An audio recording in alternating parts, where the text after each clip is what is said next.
No vídeo passado, a gente viu o teorema fundamental do cálculo, que dá um modo de calcular a integral definida. Nesse vídeo, a gente vai ver algumas propriedades da integral definida e vamos ver também a segunda parte do teorema fundamental do cálculo. Essas três propriedades seguem diretamente da definição de integral definida como limite de soma de Riemann, né? Na verdade, elas são propriedades das somas de Riemann. É só a gente olhar a definição da soma de Riemann que vê essas propriedades. E essa primeira propriedade ela é útil quando a gente quer calcular a integral de funções que são definidas por mais de uma expressão.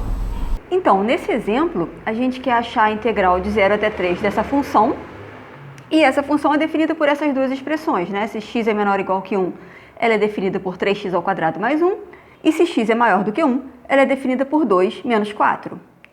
Então, o que a gente vai fazer é usar aquela primeira propriedade, que me diz que a integral de 0 até 3 de f, para qualquer função integrável f, é a integral de 0 até 1, vou partir o meu intervalo 0,3 em 1, que é onde tem a mudança de expressões, de f, mais integral de 1 até 3 de f. E aí, a integral de 0 até 1, eu estou olhando para a função para x entre 0 e 1, ou seja, eu estou com essa expressão. Então, isso é a integral de 0 a 1 de 3x ao quadrado mais 1.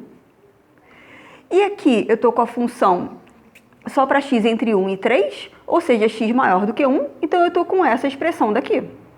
Então, integral de 1 até 3 de 2x menos 4 dx. E agora é só calcular essas duas integrais, né? São duas integrais simples de calcular. Integrando 3x ao quadrado, eu estou com 3x ao cubo sobre 3. Deixa eu já escrever assim. Opa, que 3 feio. Integral de 1 é x, que eu quero avaliar entre 0 e 1. E aqui, nessa outra, integral de 2x, 2x ao quadrado sobre 2. Deixa eu já cortar esse 2, x ao quadrado. Integral de 4 é 4x, que eu quero avaliar entre 1 e 3. E agora é só fazer conta, né? Deixa eu puxar esse igual para cá, para caber. Quando x é 1, eu estou com 1 ao cubo mais 1. Quando x é 0, eu estou com 0 ao cubo mais 0. Aqui, quando x é 3, eu estou com 3 ao quadrado. Opa, é um menos aqui. 4 vezes 3, 12. E quando x é 1, eu estou com 1 ao quadrado menos 4 vezes 1. Então, fazendo essa conta, 1 ao cubo, 1, mais 1, menos 0 mais 0, vou botar menos 0, mais 3 ao quadrado, que é 9, menos 12, menos 1, menos com menos, mais 4. 9 mais 1, 10, 11, 15, menos 12, menos 1, menos 13. E a minha integral é igual a 2. Essas três propriedades de agora seguem das somas de Riemann, da definição das somas de Riemann. Essa última formulação é útil quando a gente quer, por exemplo, estimar a integral de uma função, mas eu não sei integrar, né? Eu não sei achar uma antiderivada para essa função.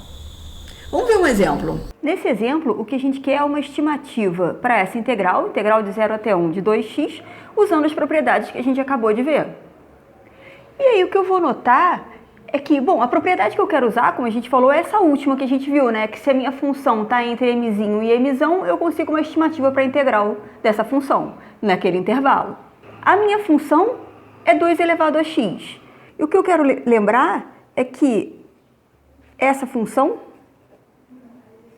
2 elevado a x é crescente. Ou seja, lembra do gráfico de 2 elevado a x? De b elevado a x para b maior do que 1, né? Os gráficos são todos com essa cara daqui. Ou seja, é uma função crescente. Então, sempre que a é menor do que b, temos f de a menor que f de b. É isso que quer dizer que a função é crescente. Então, eu quero fazer a integral, está aparecendo aqui? Não. Eu quero fazer a integral de 0 até 1, ou seja, eu quero olhar para a função 2 elevado a x com x entre 0 e 1. Então, para 0 menor que x menor que 1, a gente tem que f de 0 é menor ou igual, na verdade. Nesse caso até é menor, mas... Tá, deixa eu tirar esse igual aqui. F de x menor que f de 1, né? Porque no caso da função 2 elevado a x é estrito mesmo. Desigualdade é estrita. F de 0 é 2 elevado a 0, que é 1. F de 1 é 2 elevado a 1, que é 2. Ou seja, eu estou vendo que a minha função está entre 1 e 2. E pela propriedade, a última propriedade que a gente viu, esse daqui seria o meu mzinho, esse seria o meu mzão. Então, a integral de 0 até 1 de f de x dx está entre isso vezes o tamanho do intervalo. O tamanho do intervalo é 1 menos 0. E esse mzão vezes o tamanho do intervalo. Ou seja, a minha integral, que eu chamei de i, está entre 1 e 2. E qual é o valor exato dessa integral? Bom, eu vou botar na lista de exercício.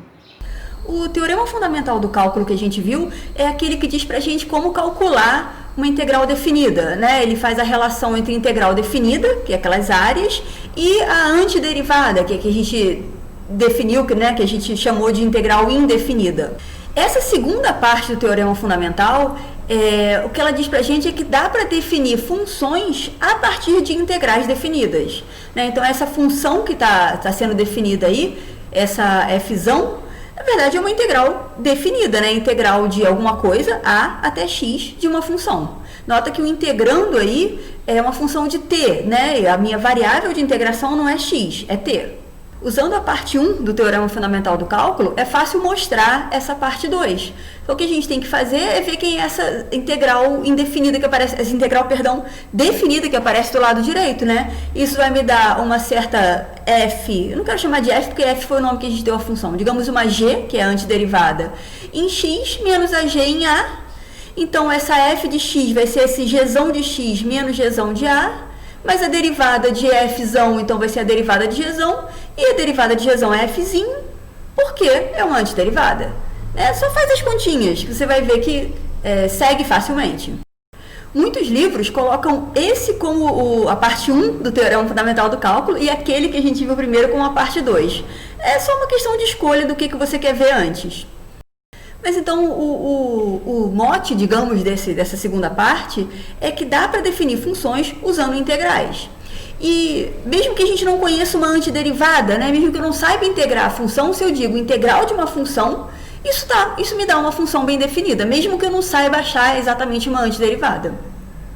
Um uso bacana, né, ou uma aplicação, digamos, bacana desse teorema é usar integral definida para definir a função logaritmo natural ou logaritmo neperiano. A gente vê essa função como a inversa da exponencial de base e, mas existe uma definição, digamos, mais natural, mais limpa, mais pura, que é usando integrais. Então, a gente pode definir a função ln de x como a integral de 1 até x de 1 sobre t dt. É o que a gente esperaria, né? Se eu já conheço a antiderivada de 1 sobre t ou 1 sobre x, eu sei que isso vai me dar um logaritmo natural. Qual é a vantagem dessa definição dessa forma? É que é uma definição mais, digamos, limpinha, uma definição pura. Você está definindo a função logaritmo a partir de uma coisa que eu sei que é a função 1 sobre t ou 1 sobre x. E olhando dessa forma, o logaritmo de x para um certo x é, na verdade, uma área, né? A gente pode calcular a partir de uma área.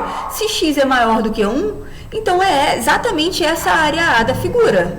Mas se x é menor do que 1, digamos, sei lá, x igual a meio, então a gente fica com a integral de 1 até meio, mas isso é menos a integral de meio até 1, por uma daquelas propriedades que a gente viu lá atrás. E essa integral de meio até 1 é que é essa área A do desenho da figura direita. Então, a minha integral, perdão, o meu logaritmo de x, que é o logaritmo de meio, digamos, a integral de meio até 1, fica menos essa área A. E aí, de graça, a gente tem essas duas propriedades, né? A primeira está me dizendo que ln de 1 é 0.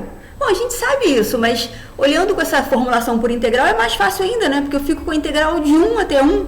E uma daquelas propriedades que a gente viu dizia exatamente isso, que a integral de A até A, ou integral de 1 até 1 no caso, é 0. A segunda propriedade segue do teorema fundamental do cálculo, essa parte 2 que a gente viu hoje, que a gente está vendo nessa videoaula.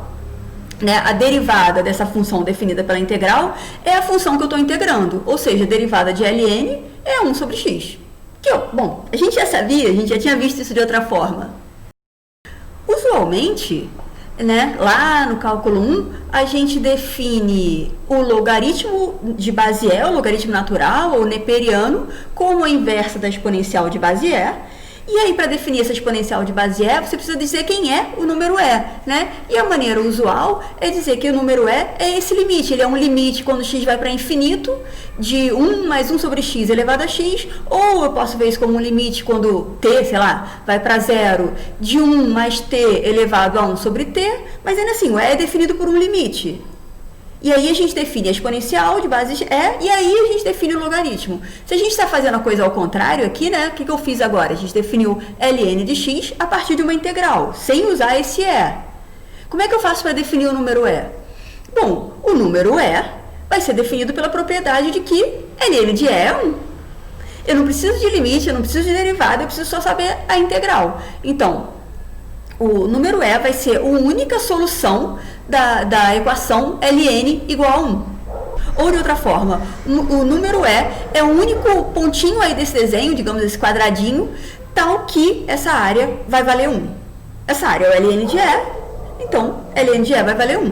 Né? Essas três formulações estão me dizendo a mesma coisa. Essa é uma maneira de definir o número de Euler sem usar limites. Ah, professora, mas aí a gente usou integral, integral é um limite. Sim, isso é verdade, integral é um limite. O que eu estou querendo dizer é que existe... É possível a gente fazer cálculo começando com integrais e só depois ver derivadas. Não é o que a gente costuma fazer nos cursos usuais de cálculo, mas é uma possível maneira, uma maneira de fazer isso. E aí sim, a gente podia começar definindo ln como essa integral, e a partir daí definir o número e a partir daí definir a função exponencial. O que fica faltando seria o quê? Mostrar que a inversa da exponencial de Bézier é o logaritmo, né? Porque se eu definir o logaritmo desse jeito doido, como essa integral, o que diabos isso tem a ver com a função exponencial de Bézier? No próximo vídeo, a gente vai continuar a ver um pouquinho mais sobre as integrais definidas.